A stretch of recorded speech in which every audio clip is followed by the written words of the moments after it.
This ain't. Yeah, we need to start that. How you feel about that Star Wars?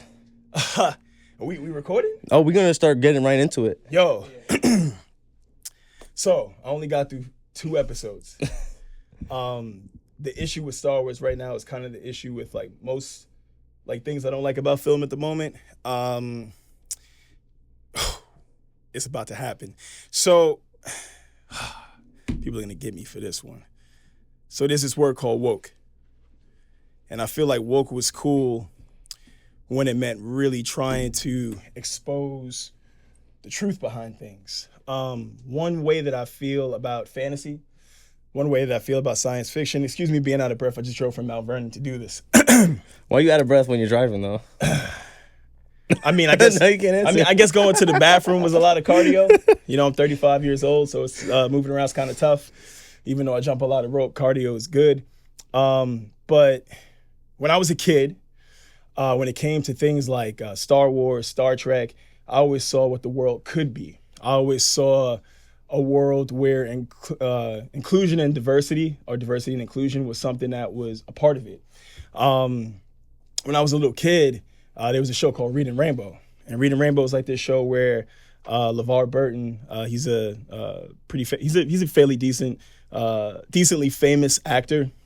He was in Roots. And he played Kunta Kinte, like, you know, your name is Toby, my name is Kunta. And he was getting whipped, because that's what happened to our people back in the day. By the way, we're going to talk about how black I am in a little bit, because I'm super black. But basically, when I was a kid, LeVar Burton was on Reading Rainbow, and LeVar Burton was on Star Trek. So when I'm a kid, my brother's showing me Star Trek: The Next Generation. I'm seeing LeVar Burton. He's a black engineer. When something goes wrong on the ship, they go to him, and he's the most intelligent person on that ship.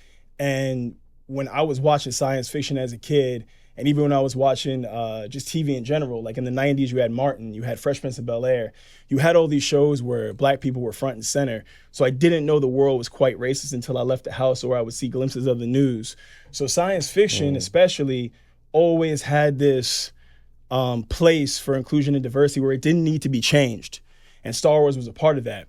Like if you look at The Empire Strikes Back, when we first meet Lando Calrissian, he's a black man, cool dude, suave, you know, was on his gentleman type of stuff.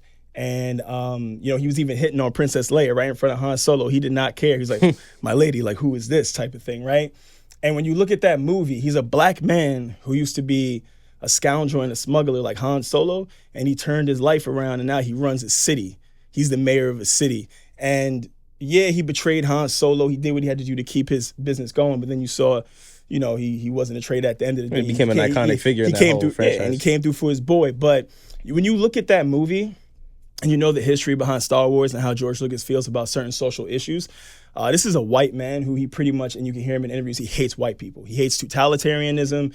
He hates Nazis. Like when you watch Star Wars, it's a world full of aliens, but all the Empire people are white and wearing suits, and they're all human. They're clearly a xenophobic group of people that don't like aliens. If you even look at it, no one in the Empire is alien, and like the only dude is like General Thrawn, but that's because General Thrawn, that's because the Emperor respects him. Other than that, he don't deal with nobody non-human. It's very a humans only club when you watch that, and that's what they're trying to show you. They even go further in other shows where they show that like the Imperials were like getting aliens together in a bunch and like sort of carting them off like slaves. Like they just weren't important. So when you look at that, you see how he doesn't really like the establishment. So why would you need to revolutionize the content that he made? Yeah. And just to add to that, Lando Calrissian's main assistant was a white dude, a robot named Lobot, a half robot, half person named Lobot. So this man is in a movie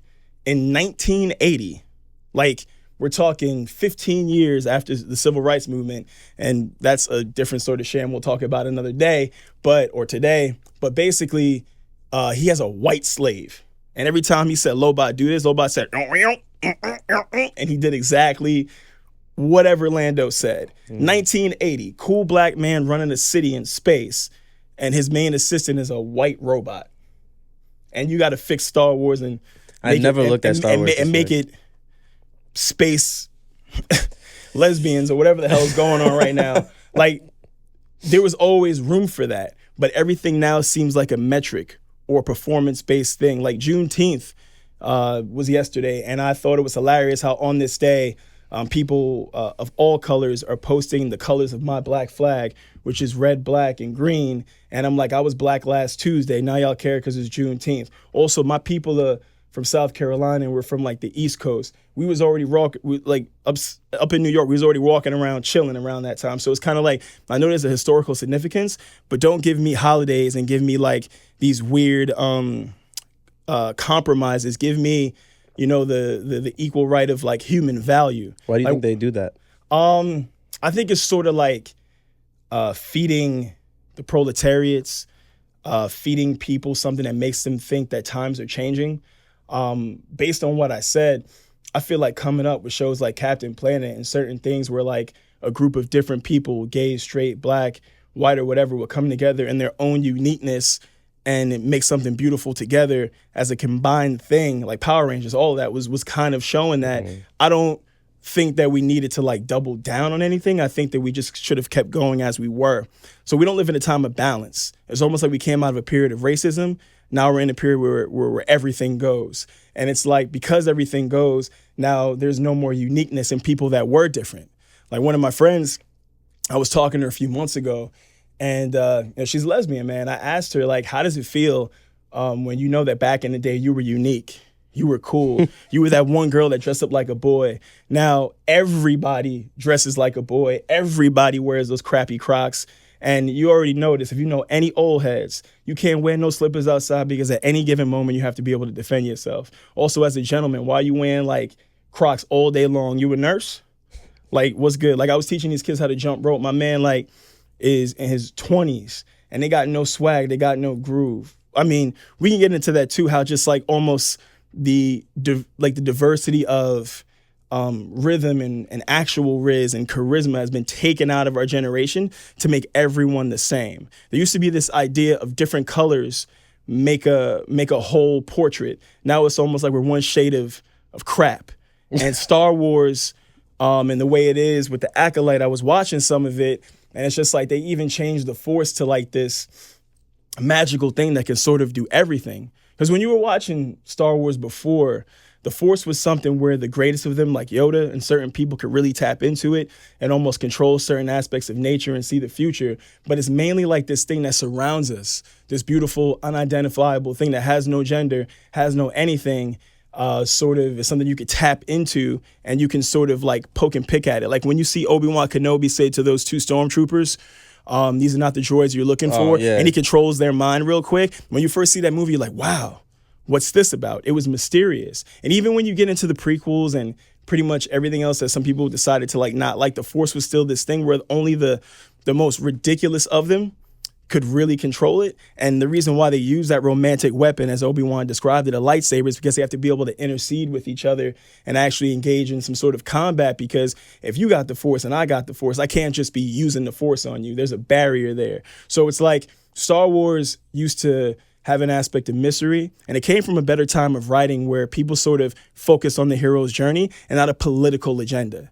And when you look at movies in general, movies were a place where if I was walking around as a 10-year-old kid and saying, girls are stupid and they don't know anything and they're not tough. If I saw a movie like La Femme Nikita, Kill Bill, or even like saw Lara Croft in Tomb Raider, there was this thing where they didn't mute their sexuality or mute what made them beautiful, which they were, they're women, but also it added that aspect of that they're tough. A woman doesn't have to like give up everything that is woman to be a powerful entity. In fact, what is woman is powerful. They are the social gatekeepers of our society. They, like, even in the time of patriarchy, because I don't think we're really living in one now, they controlled the undercurrent of culture. They were the people that we fought for to marry. They had the land, so we had to merge with them. Or they were always the ones that, like, if you're tripping, if a woman you love with grace and femininity holds your arm and tells you like not to get into that fight, you not.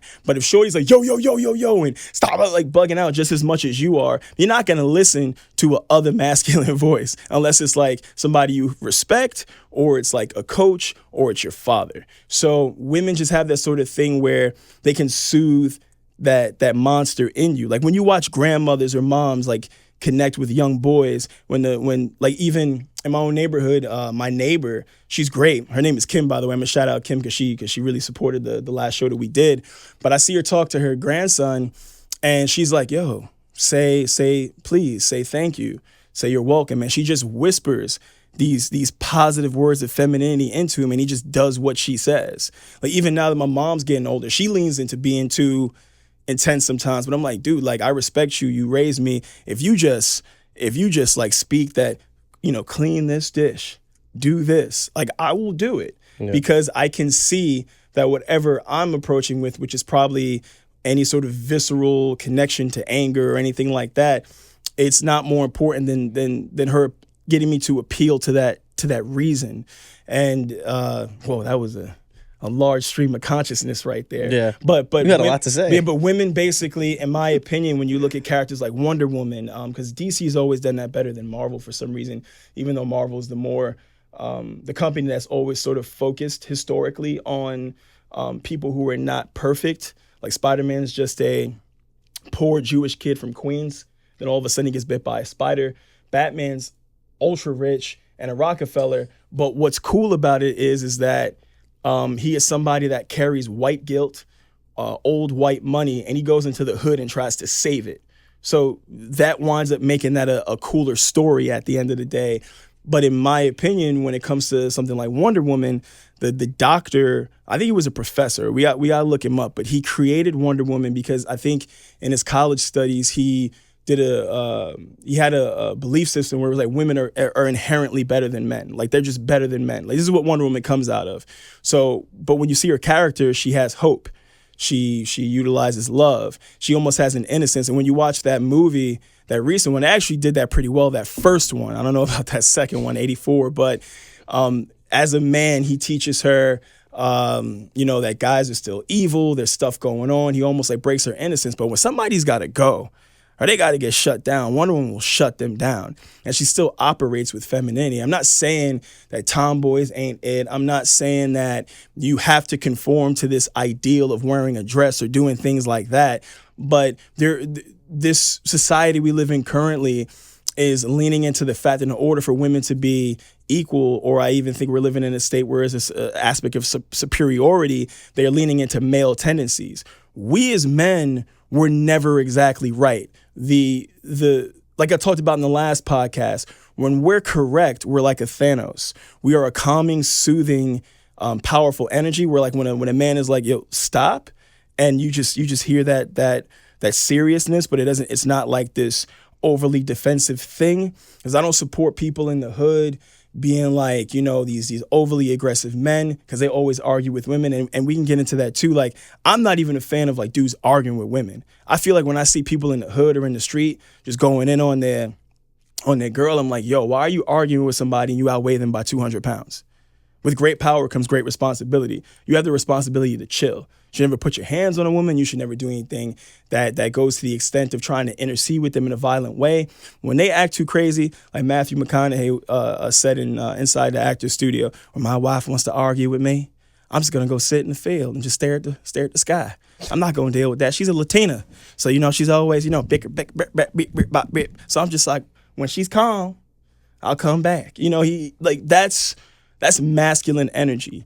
My power, my aggression should be utilized for defense, athletics, sports, generating, my own self-development to be better. But we have the wrong idea of what masculinity is today. We have a wrong idea of what femininity is today. And honestly, at the end of the day, I don't know much about the other category, but if you want to be a carrot, a stick, or a cat, that's your freedom. We live in an ultra modern society. I guess if you want to identify with a cup or an ice tray, that's your thing. But we have to stop talking about femininity being weak, and we have to stop talking about masculinity being toxic, because people are toxic.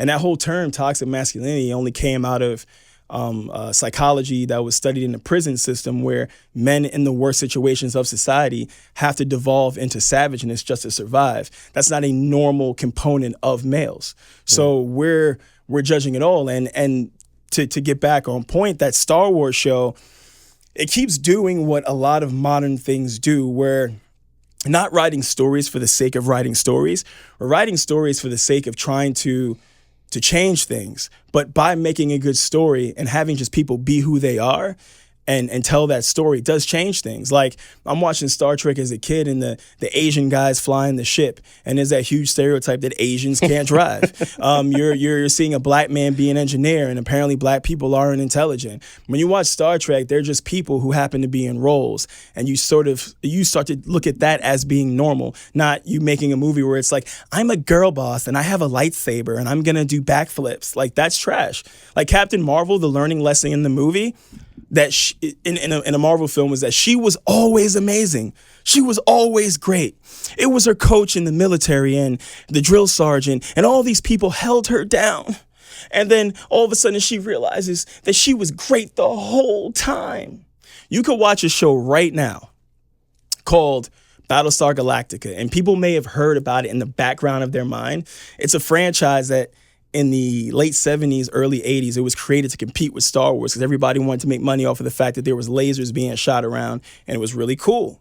They have a reimagined series that came out in 2004. This show still holds like in the high 90s on Rotten Tomatoes till this day, and you'll notice that just like the show Girlfriends, they keep putting it for free with ads, and then they'll keep taking it away, so you have to pay for it. The show has been creating revenue for 20 years. The show was even so impactful that after it ended, they did a United Nations summit, sort of like a kind of like an exposition on it. And they talked about how we could live in a future where everyone just comes together, different races, male or female, and they make a thing work. And one of the most amazing things about it does what today's shows try to do. The main character in the 80s show was a dude named Starbuck. He got shorties, he smoked cigars, he was cool, had his gun hanging to the side like Han Solo because they were trying to mimic that whole thing of Star Wars, a real pimp, right? What they did was in a new show, they made the character female. So they made Lieutenant Starbuck into Cara Thrace. And she is a flawed, scared woman, but at the same time, she is powerful. She's formidable. She's the most trained and one of the most badass pilots on the show. But the reason why you bang with her is because through her character development, she shows how human she is. She even shows her female vulnerability. You being a woman and you being powerful shouldn't take away from the aspect of the hero's journey. It shouldn't take away from you being a human with flaws. Why would you want to watch a movie or read a story where you can't root for the hero where they have no growth? And I beg to differ, bro, in the sense of like, what movie you ever seen where the dude was that cool hero and he was absolutely perfect? I mean, there's some exceptions in like Commando and certain like Arnold Schwarzenegger movies, but like for the most part, Rocky sucks, bro. Rocky is trash. He is horrible in every single movie. Rocky barely beat Apollo. The whole idea of Rocky is that he was based on, I think, Rocky Marciano.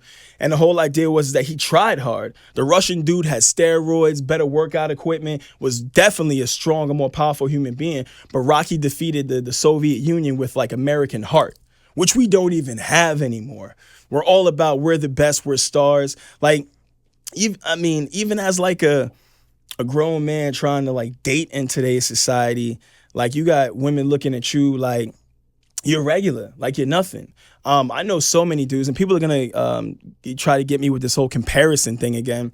But bro, I'm not trying to say if you a nerd or you skinny or if you have twisty hairdo or you wear Crocs that you're not a man or you're not whatever. But I'm gonna be real with you. If the grand scheme of our history as people is for women to gravitate to the highest order of man and men to seek the most feminine woman. If a dude's got his fingers clean and he's got a car, he's got a job, he got his own crib, he's charismatic, he's funny and carries himself like a gentleman, don't turn your nose up at that dude because you don't know where he came from. You don't know his story.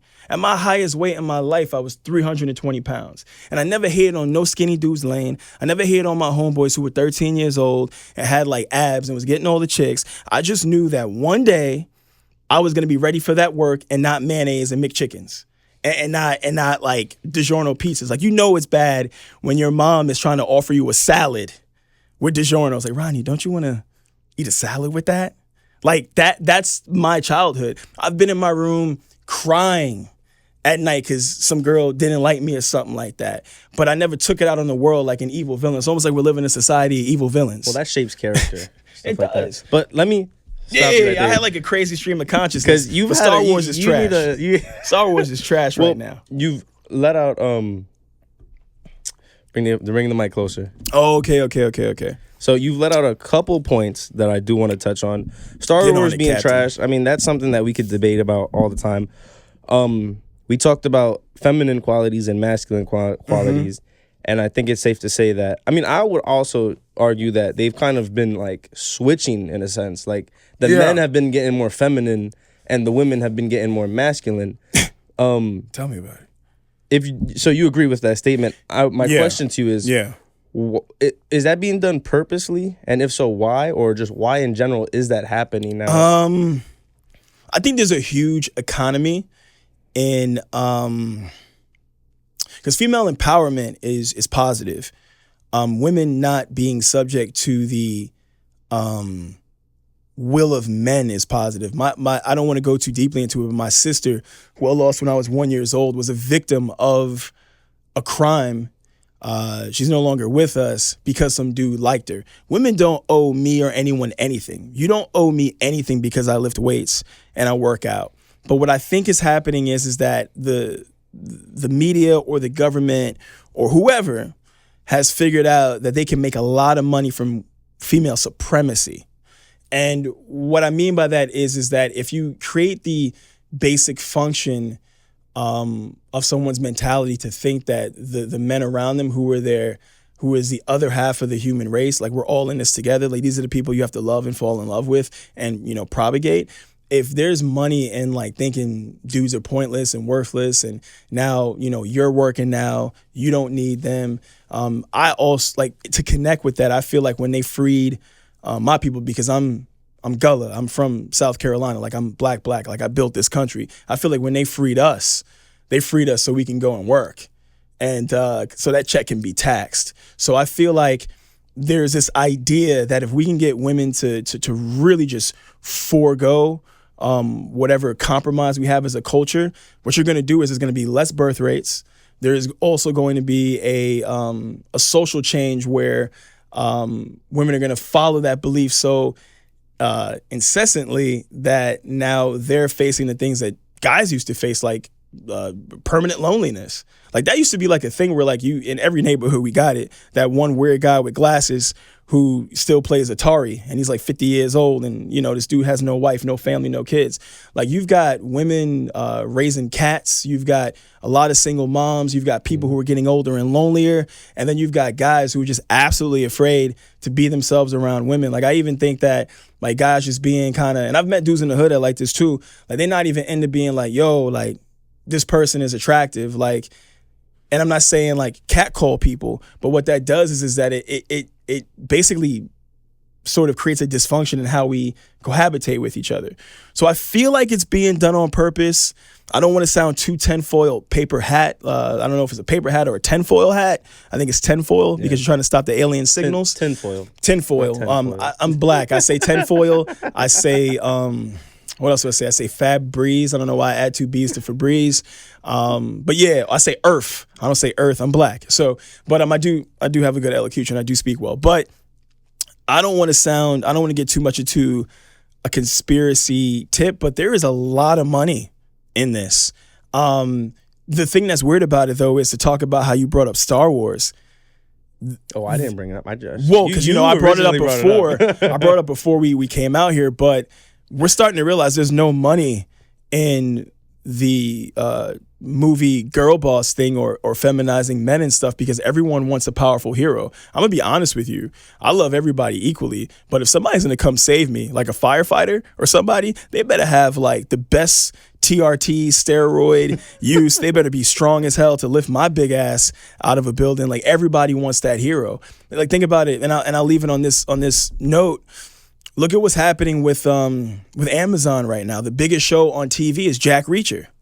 Jack Reacher's a pretty A and B show where a dude drinks black coffee, is brolic as hell, and saves the day, and is masculine and has successful romantic relationships with women. It's the #1 show on streaming. And if this was 20 years ago, it'd be an average show. Why is Jack Reacher the number one show on TV, amidst Star Wars still existing, amidst Marvel still existing, amidst major franchises who are going in this weird way that we're talking about. It's probably because all these companies are failing so miserably on what the people actually want. Because, all right, I think it's being done on purpose. Agreed. I don't think the idea was to really like destroy masculinity and femininity, or if that's the word. I'm gonna just keep going. But it was all about money. It always it was is, bro. all about money, and it was definitely dollar. with the ESG scores and stuff. I don't want to get too much political, but we got a lot to talk about today. We do, but I think it definitely it was like, all right, you were. I do agree with you. It was definitely like there's more money to sell this ideology to people. But then I also think, like you said, that it's with female superiority, you kind of like take away the superiority from men, and now and this is like tinfoil hat shit. They can't really uprise against the tyrannical government. Yeah. So I think in a certain aspect, they kind of did this shit on purpose. Yeah, because a strong male-led community is able to overturn governments. In fact, we're one of the few democratic countries in the world that we don't like get up in a raw about things the government does in an effective way. Like I think Sweden, within our lifetime, like they overturned their government for corruption. So even with like something like that, but and that's because they just we got a whole bunch of we're so we got fast food, McDonald's, VH1. We have bad hip hop. We have a lot of things. We have a lot of things that like. And I like a lot of the hip hop, but we have a lot of things that distract us from the point. But you got to look at the history of our people. With slavery, when they brought Africans over here, like my ancestors over here, they realized that we were very family orientated and we were powerful as a family unit. Most cultures are. The nuclear family is It's primary to my people. So what they did was they would split the father from the family, and that was the main way that they would like break the control. And then if you look at black people prior to civil rights, we were high rates of marriage, really successful when it came to education. We were actually the fastest growing culture in the United States at one point, and we were outpacing whites.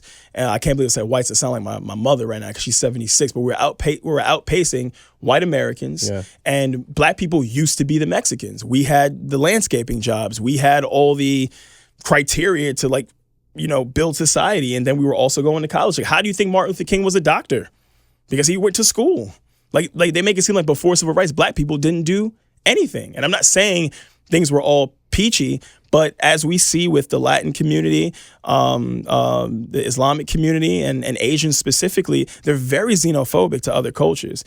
People's parents teach them not to date other cultures. I'm not saying that should be the way it goes, but black people have lost all their xenophobia. Like black folks used to be on something where they'd be like, oh, these other people are crazy. We're gonna go to church and we're gonna be a nuclear family. Not to say that praising white Jesus is the thing to do, but what I'm saying is that Jesus wasn't white. Well, what I'm saying is when I say praise white Jesus, black people were forced to be Baptists. We were forced to sit in the back of a church and look at a picture of a picture of Jesus, and he was depicted as a white man. So what I'm saying is, because people are going to probably come to me, oh, yeah, you're talking about we were Christian and we were nah, bro. What I'm saying is that black people were we were basically prospering. Look up the Harlem Renaissance. We were doing some things, especially in the northern part of the country. Segregation was not cool.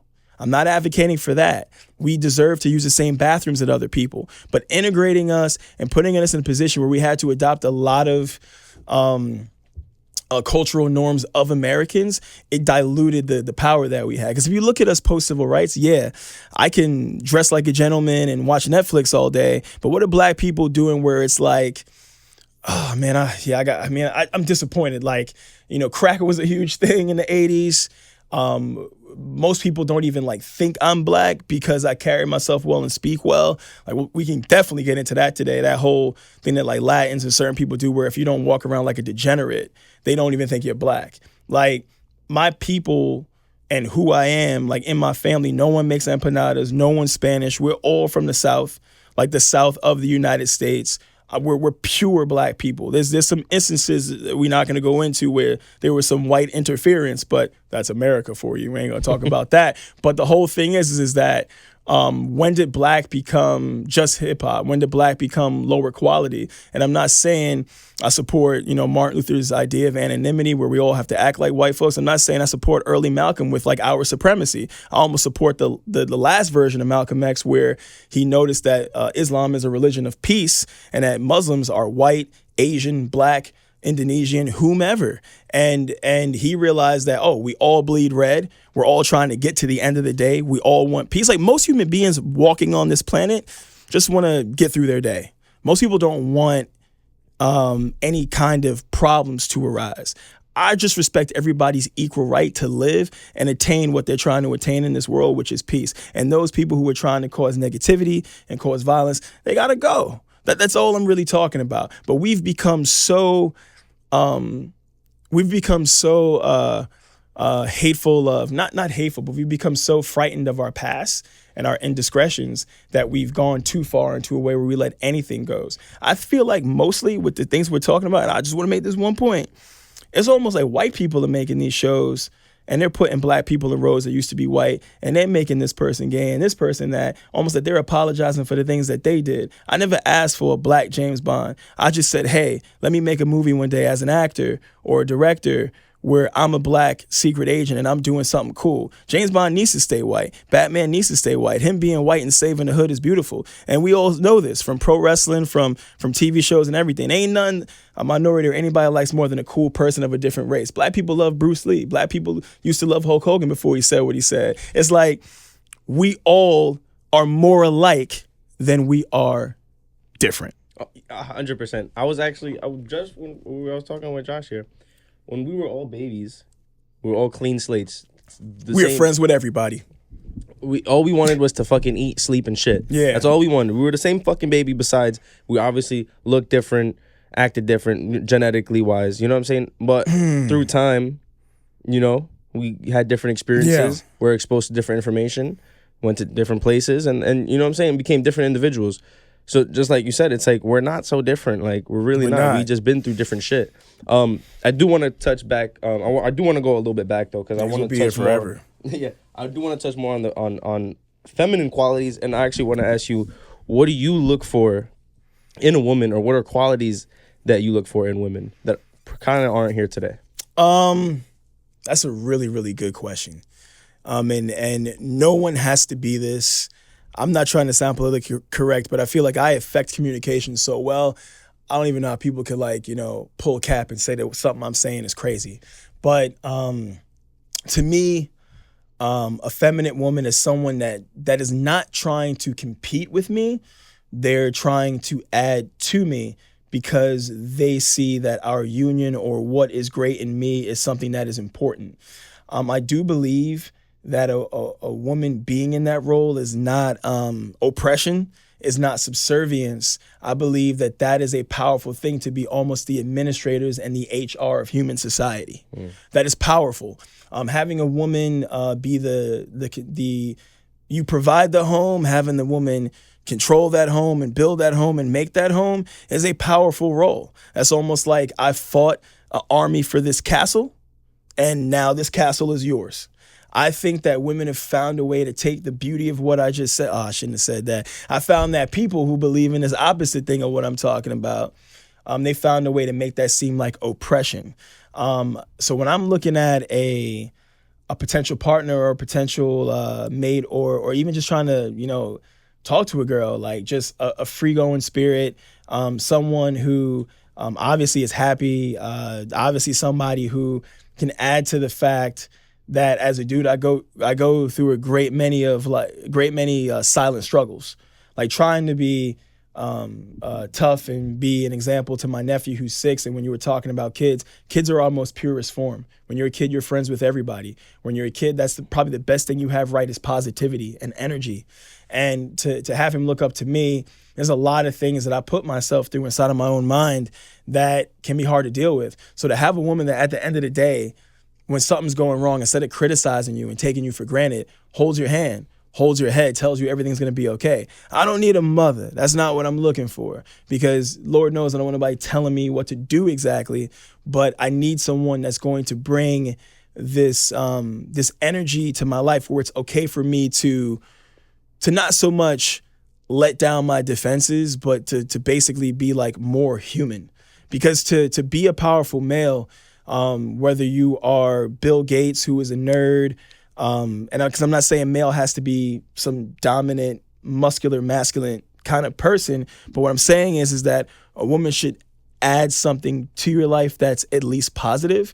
And even together, you can inspire her to change in certain ways that benefit her life, and she can inspire you. I'm just looking for that cohesion, that tug and that pull, which makes the dynamics between men and women a beautiful thing. Like I remember, and I'll end this point on this because I always give long answers. I remember one time my ex-girlfriend a few years back, like maybe like just 10 years ago, was getting on my nerves about something, and I remember my stepdad said to me, and that's what's beautiful about it. Women get on your nerves, we get on their nerves. That tug and that pull is what makes us beautiful. But it's not about arguing. It's not about saying the worst thing you could say to someone. Because I even feel like if I love somebody, I'm never going to say the worst thing I could possibly say to them. So in femininity, I'm looking for someone to bring out in me my better nature of being able to care about the people around me, to enable that natural need of defense. Like if you're a gentleman and you're seeing something happen and you feel like you want to stop it, don't be a white knight. Don't get killed for no chick you don't know. But that energy in you is a positive energy. It's not oppression. You walking on the outside of the street, you holding a door, you pulling a chair out for her to sit, for you opening a car door, you outweigh this person by nearly 150 pounds. Well, based on America's standards, maybe not. Maybe she weighs more than you. But basically, what I'm saying is that they deserve the right to be protected by our ability to protect. That is not oppression. And if they don't want your protection or if they don't want that from you, I'm not saying force it on them. You have the right to do whatever the heck you want, but more and more people who want these things are being told this new rhetoric, and this new rhetoric is stopping people from getting together. All right. You always got a lot. It's a lot to take in with you, and there's so many points that I want to touch on. You're going to have a fun time editing. But I'm thinking about just going like, I'm going to just keep shooting questions at you. Yeah, by the way, I'm black, not Dominican. Yo, we got to talk about that today. Yeah, why? That's been getting on my nerves for like 30, well, ever since I started getting better haircuts from Bodega, Pelham Bay, Leidig, great barber, Bodega, L_Bodega on Instagram.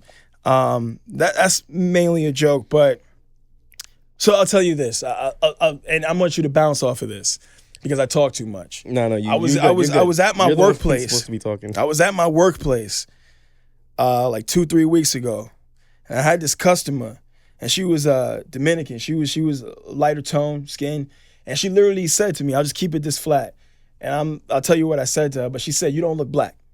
Just like that. Straight up, you don't look black. And I know what people mean by that. And I don't have some huge issue with like all Dominicans or Latino people or Latinx, whatever people are calling them these days, Latinas or whatever, because Lord knows I love some Spanish shorties. But basically what I'm saying is that was her reaction. And when I was a kid, there was a show called A Different World. And in A Different World, these are black people of all different colors. Freddie had freckles and she was a redhead. I think even Malcolm X, like, you know, talking historically, he had red hair. These people were all black. There's some sort of vortex we went through as a nation where if you don't look like Old Dirty Bastard or 50 Cent, you're not black. And it's funny how Dominicans will think that everyone is Dominican when that's probably one of the smallest places in the human planet of Earth. And how do you explain light-skinned people from England? Like I'm gonna be real with you, and I wanted to say this on camera.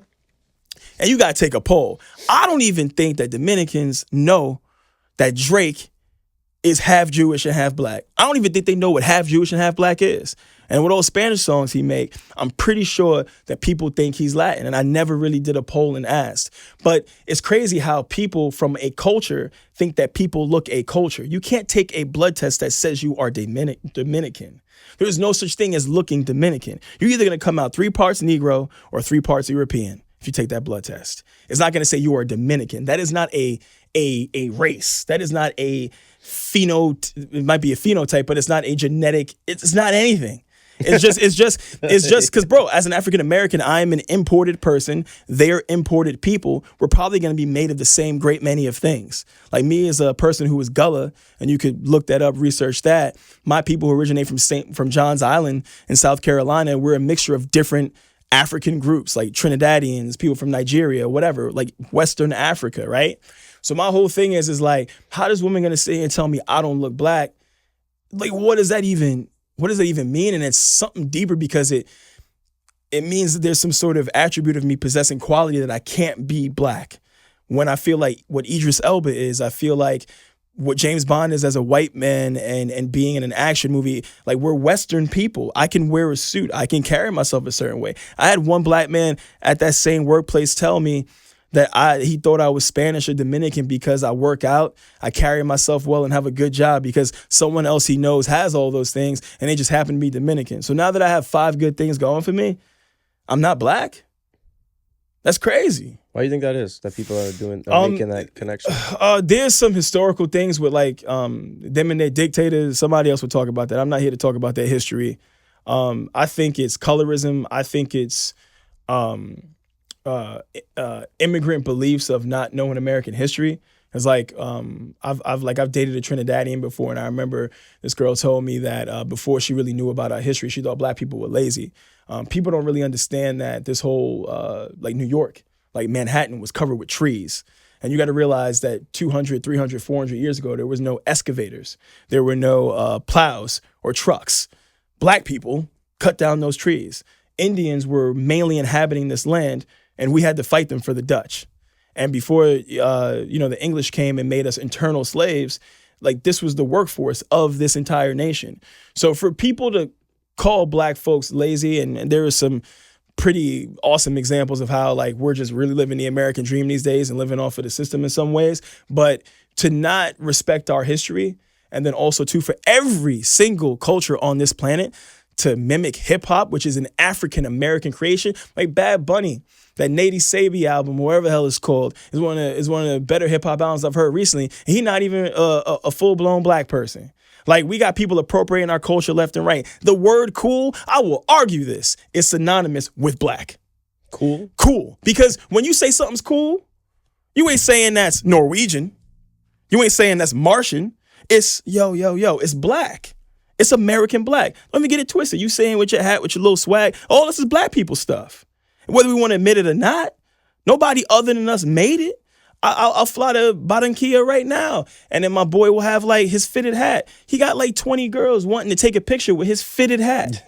Black culture is highly appropriated, but we're highly erased. Like, for people to not know what Gullah is, when there was a show called Gullah Gullah Island back in the 90s that tried to, like, teach kids about black culture, people not to know that black people, like, basically built this nation, the stuff we went through, and they like to kind of vaguely know it, but not really know it. For young black kids to know less about our own culture than white people do. Yo, if you find a white kid in Brooklyn right now who was just born, they know more about Wu-Tang Clan, all the greatest rappers ever made, but anybody Latino or African American don't even know their own culture, don't know about Fat Joe, don't know about Big Pun, don't want to know about none of that. They only gonna know about what's happening right in front of their face. Our culture is so appropriated that other people study our culture intensely. Am I boring you? You falling asleep? No. Need some coffee? I'm playing with you. I just wanted to get something controversial happening on camera to lighten it up a bit. But what I'm really saying is like, we're heavily being erased. We're heavily taken for granted when we're the most influential culture on the planet. Like, to be what a black man is admirable. Like people have been watching what we've been doing for a long time. They either feared it or either wanted to be it. It's what hip hop culture mainly inspires in people that are not African American. And you can even boil it down to weightlifting and bodybuilding culture. Supplementation, steroid use were mainly ways to even the kilter with with white bodybuilding athletes to compare to what black people can do, which is like chicken. Like, I know a grandmaster bodybuilder who never doped up in his life, and he was defeating everybody. But there were people who were his counterpart who were definitely doing that. Like, dude, I'm gonna live in my truth, and I give this advice to anyone young or people that think they should, basically keel over and lay like this and not be confident because our world tells us not to be confident. It's not arrogance to understand what you're good at. And for black people, to be genetically fucking dope in a lot of ways, which has made us athletes and some of the best whatever's on this planet, it's okay for us to live in that truth. And it's okay for people to be afraid of that as well.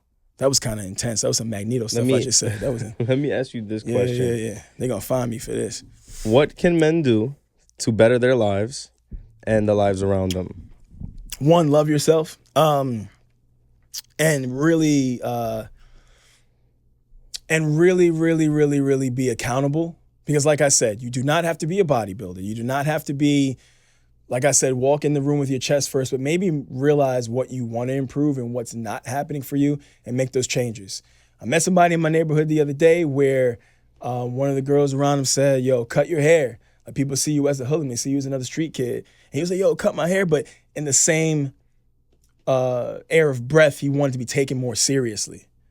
Be yourself, but try to focus on changing the things in your life to make you be the person you want to become, whatever that may be. And that's your freedom to do that. Just be accountable and try to develop every day and be better than you were yesterday.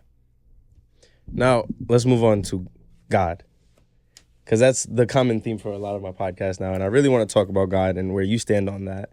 You said you believe in God, right? 100%. 100%. Are you...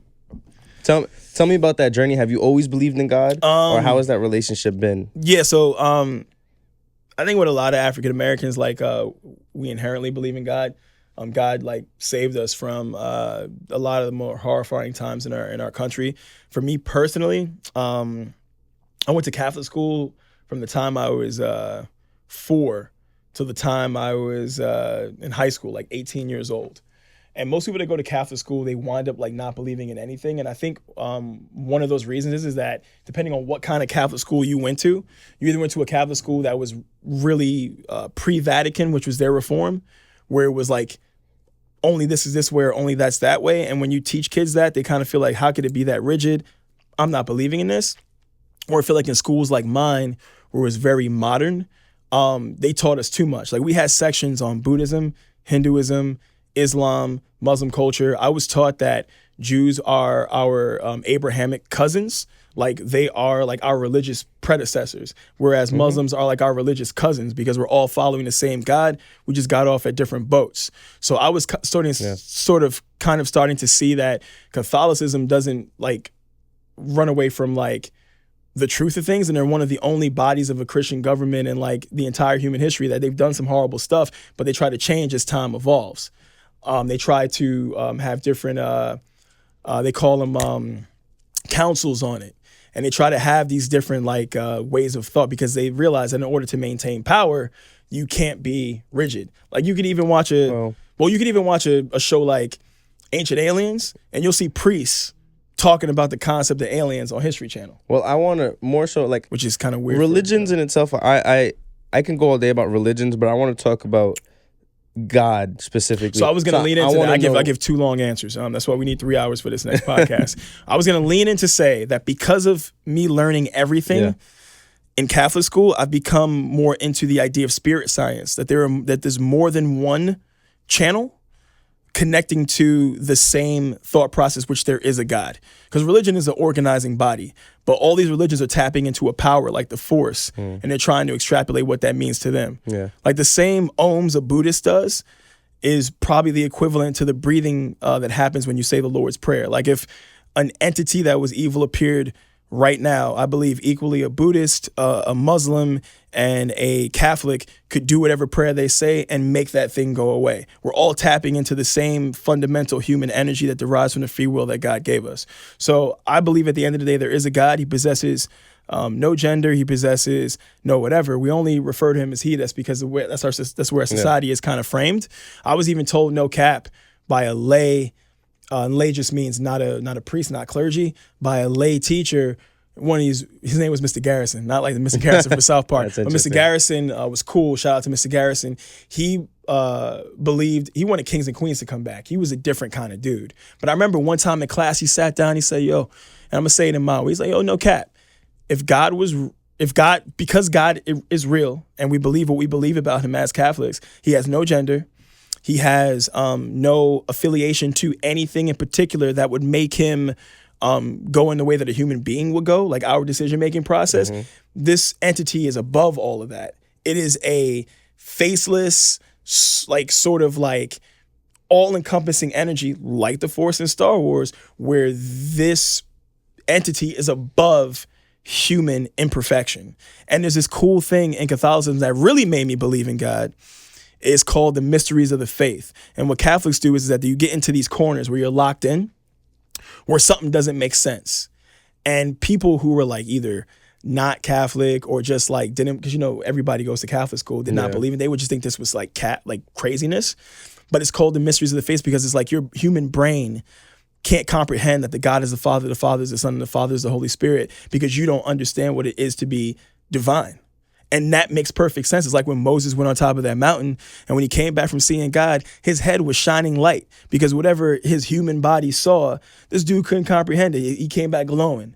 So just by me absorbing knowledge and just seeing truth in many different ways of thought, and we're not talking about new age stuff like Scientology and whatever else I won't mention. You know, I don't want to get in any battles about that, because that's just religion. Canceled, bro. Yeah, probably. I mean, I've seen some of your shows. You're probably already going to be canceled. But the thing is that I'm pretty tame for yeah. But what I would say is that there's many different channels going to the same source, which is God. And also, the more I lift weights, the more I try to develop myself. You'll even see this in other podcasts like Mind Pump. They're great. They're bodybuilders. They talk about fitness. This dude literally said he was an atheist his whole life, but the more he looked into things, he was like, yo, there's something. When you really get to the lowest point in your life and you have nothing else, whether you call it God, math, human self-belief, discipline, or whatever, there is a force out there that is rooting for you. Because every time you get too weird and don't think right, like most of the people you meet who complain about how bad life is for them, look at them really. You're complaining about how bad life is for you, where there are people in other countries who can't even put together 2 pennies to get a grain of rice. And you're talking about how bad life is for you in the richest country in the world. Like, people who are truly good, they don't try to complain. They try to see the positive approach to existence. Like, when you really, really, really try to work on yourself, you're going to come to the conclusion that there is God. And if you don't, that's cool. Just be good to people. Do you have any stories of let's say scenarios where things just like, well, I want to touch on this, right? I definitely agree with you. Like with God, right? People try to provide evidence for God in ways that, like, they say, okay, this is God because of this and this.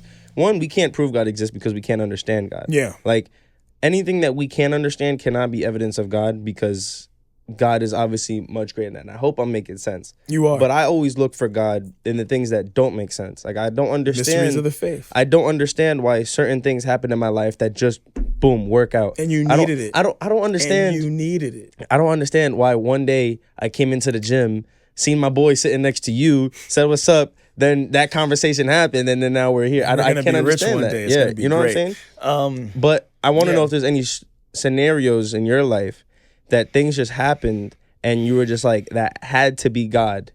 I'll give you a couple. I mean, I think he's in everything. I think if there's a molecule that made us believe in him, then he's real, because there's a molecule in us that made us believe in him. My mom told me, when I was a kid, when my sister was killed, that I was probably like 1 year old. And I said to her, don't worry, I'll do something one day. I didn't even know that at 1 year old, I could speak that clearly, like an adult. I lost my dad. That pivoted into me, traveling the world and doing certain things.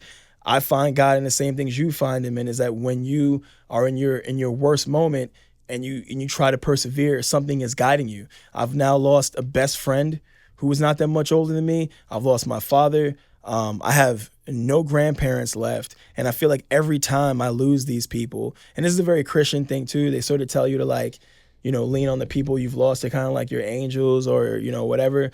But I can feel these people who I've lost guiding me, and that's all through the power of God. And I don't know if there is an afterlife or if it's just transferred energy, because energy can't really disappear. It can't be dispersed. It can only transfer into something else, because that's all science, that's matter. So God is also, in my opinion, proven in some sort of science. There is some force out there. But just like you said, bro, like certain things happen for me when I need them to happen. When things get worse, other things get better.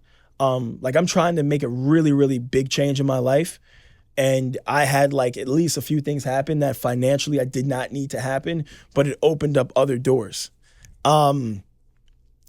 Yeah, dude, like something is there for me, and it's not luck. And I think your mentality is a part of it.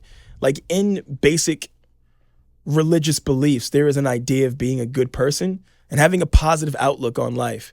And I think those things make any man powerful. Like Socrates gave up all of his possessions, but he had a cup to drink water, saw a man drinking with his hands, and threw the cup away. These philosophers, like they saw something. When you were in the gym, a lot of people in the gym actually proud of you, bro. I had at least, I think Frank told me the other day, I mean, he needs some inspiration, but Frank told me that like you was hanging out with the wrong crowd. And now, how old are you now, bro? You made 21 yet? 20. 20 years old, and you got a more level head than most grown men I know. And I take you pretty seriously. And that all comes from believing in something and seeing something. And yeah, God is in all that.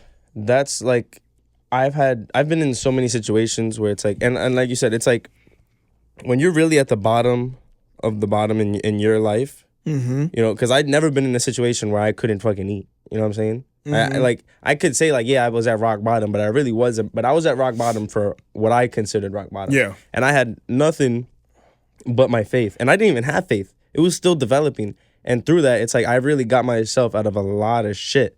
You know what I'm saying? Like I was telling them earlier, my boy at work, fucking, he's funny. Don't cry.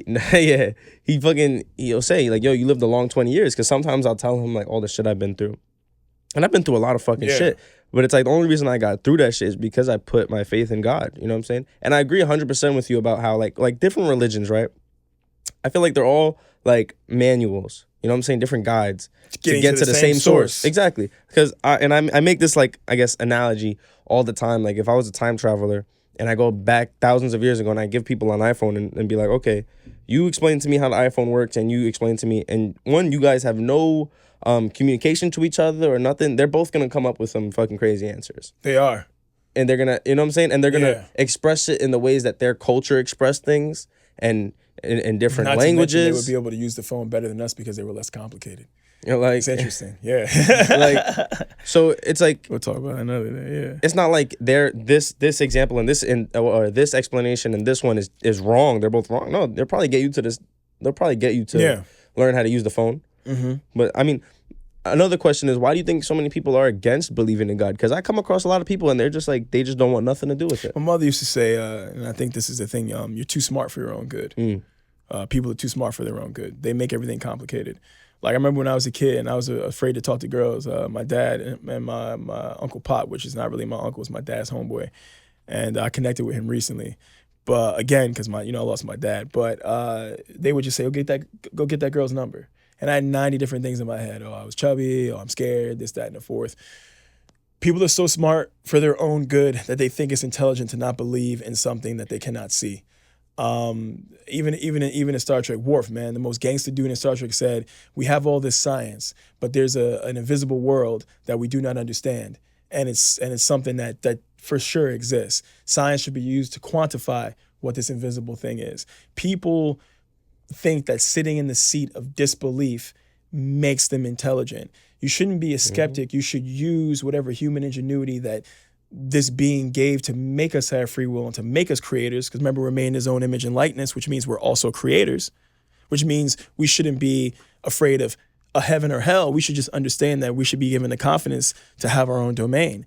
So basically in that, people just think it's intelligent to say, oh, that's stupid. I don't believe in this. I don't believe in that. How do you know? That same phone you talked about being showed to those people millions of years ago or thousands of years ago, or whatever the hell time period you're talking about. There was no people millions of years ago. Unless that we know of. Unless there was. Battlestar Galactica, watch that show. But what I'm saying is that they would be like, well, this wasn't real the day before. This isn't real. So people sitting around saying things aren't real is pretty simpleton in my mind, but they think they're so smart. Like we have a whole episode one day about like ufology and aliens and UFOs. Bro, with that subject right there, If 1/4% of any of those anecdotes are true, that's terrifying. And that's mostly why people say things aren't real, because to know that you're not the top of the food chain, to know that there is a force and a power out there that can wield existence in a way that you can't, if it scares you. But what makes people who believe in God powerful is that in some of the most main religions, or spiritual beliefs, they tell you that the power of what you're trying to believe in is attainable. And in Catholicism, the number one thing they say is you were made in his image and likeness. We were cast out of perfection because the eventual idea is one day we can build the same thing that the entity built. We were in daycare when we were in Eden. And man's was like, okay, you got knowledge, go build a fire. And that is beautiful because that means we were now given the ingenuity to create. There are some positive things in belief.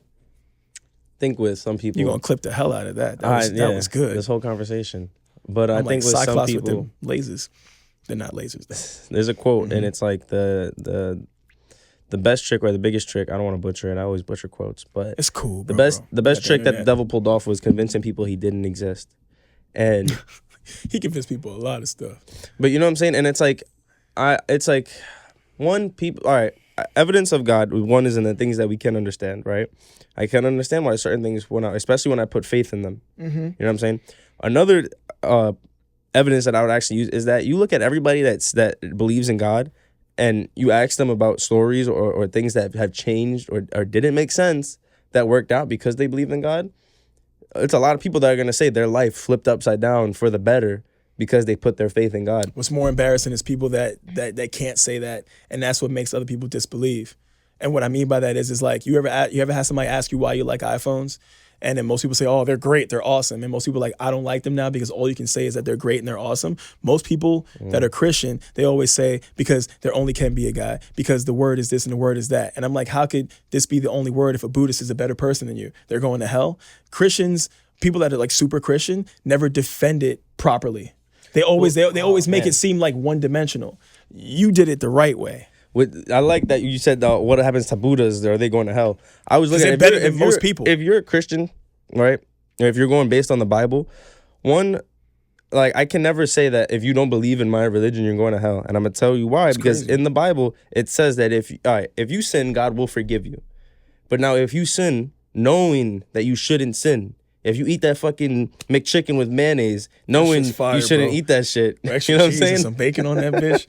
My man's behind the camera, like this shit's fire. Sorry. If you sin knowing that you're sinning, God will not jump to forgive you. He'll always forgive you. But you know what I'm saying, bro? So, I'm gonna be real. He don't. Okay, I gotta respond to that. Let me finish this point though. So what does that tell me? That means that he's judging you based on your heart. Because if he's gonna forgive you for your sin, if you sin and you don't really know you're sinning. If you're doing fucked up shit and you really don't know that's not what you're supposed to do, in your heart, that's not where your head is at, obviously he will forgive you. That's what the Bible will say. So now, if you choose to follow a different route to God, but it's in your heart that you truly believe that that's the path that will lead you to him, why would he send you to hell if your heart is in the right place? The answer is he won't.